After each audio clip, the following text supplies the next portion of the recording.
We're here at New York Comic Con with Justin Roiland. Justin Roiland, what's the haps? Nothing. You know, why are you lots. here? I'm here on business. I'm here on business. We're here to promote Rick and Morty, Adult Swim show. It's going to premiere in December, yeah, I'm just enjoying this. I mean, this room. My God, have you filmed this? Have you taken a moment to just film this room for everyone? For God, look at the clouds. Yeah. I mean, not to deflect from me and No. everything, but oh my God, it's beautiful. But you know, while we're here to celebrate pop culture, let's celebrate nature. Let's celebrate God. Look what God's given us. Not that He exists, in my opinion, but let's. No. You don't want to get into that whole thing with I don't want to turn anybody off. But anyways, It's already happened. If you're going to, there's no explanation. But it's Adult Swim. It's okay not to believe in God if you're on Adult Swim. Isn't that one of the great things of being on? Or I'm more agnostic. Yeah. But like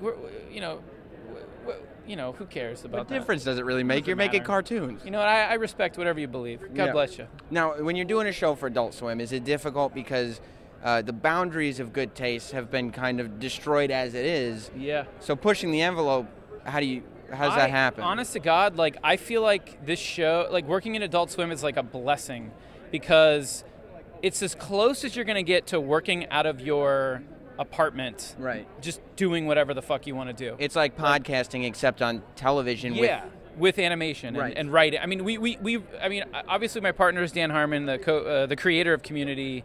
He's my co-creator. I would consider him like a mentor to me, and in the writer's room, he's a very integral part. We break stories together, but when it comes down to the final pass of dialogue, it's always his, and then I'll get it and look at it, and then I go direct the voice records. And we've taken the opportunity to work at Adult Swim, and we've really been our own, I don't know what you'd call it, like our own police. We're policing ourselves. We've set the bar very high just for ourselves. And then we get network notes from a guy like Mike Lazo, who is just one of the smartest executives.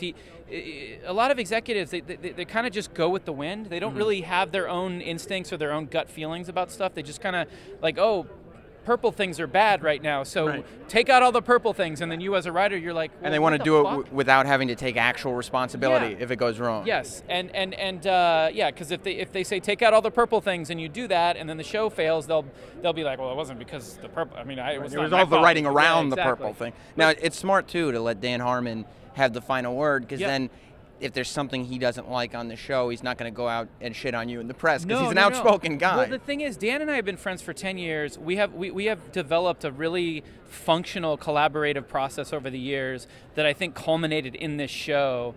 And it's like we really do have different responsibilities on this show, on Rick and Morty, whereas I do the voice of the two main characters. So when I go down and direct all the voice records, I will throw, like Mike Judge will do, like he'll throw script out for Beavis and Butthead, and he'll just riff the two characters back and forth to himself, like he's talking to himself as the characters, and the most just weird shit will come from your brain that no one would have ever thought to write. And Dan has allowed me that freedom, and that's what really energizes me. Like I love that. I love that I have that freedom. And then it's back to that kind of doing it yourself podcasting mentality of just throwing it out there. We don't have to deal with table reads. We don't have to deal with all this bureaucratic red tape network nonsense. It's very autonomous. Like we operate in a small studio in Burbank. We get to do whatever we want. And when we have a notes call with Mike Lazo, 90% of the time it's, I love it. Right. I love it. Now let's talk about, anything. I mean, we'll talk about the weather. We'll talk about lighthouses, East Coast lighthouses versus. I mean, I'm not even kidding. So it's like our notes calls are just it's insane. And Dan always reminds me, because this is my first official network TV show. Yeah, I was going to ask you of acceptable TV that we did. If you've ever had to actually deal with that red tape system. I have in development. I've had several Fox shows that I've sold to 20th and then consecutively sold to Fox, and I've gone through all the hoops, the fiery hoops of development, and it's a nightmare. I mean, I'm not going to lie. It's very, very difficult. There's a lot of cooks in the kitchen, and you start to second guess what it is you're even doing. But when you're left alone to just make the thing that you know is good, it's either going to be a disastrous. It's either going to be a disaster or it's going to be incredible. But either way, it's going to be your fault, and that's kind of easier. It's like Louis C.K. with Louis. I mean, just go make your thing, man. And he's a fucking brilliant mind, and the show is incredible because of it. So well, listen, I'm going to say that I'm not trying to like Louis is better than me.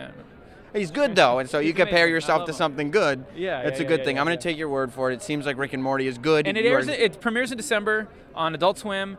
And Merry Christmas. And we do have an awesome Christmas episode. And we have a great cast, too. So there you go. Thank you very much, Justin. Yeah, and I love your camera.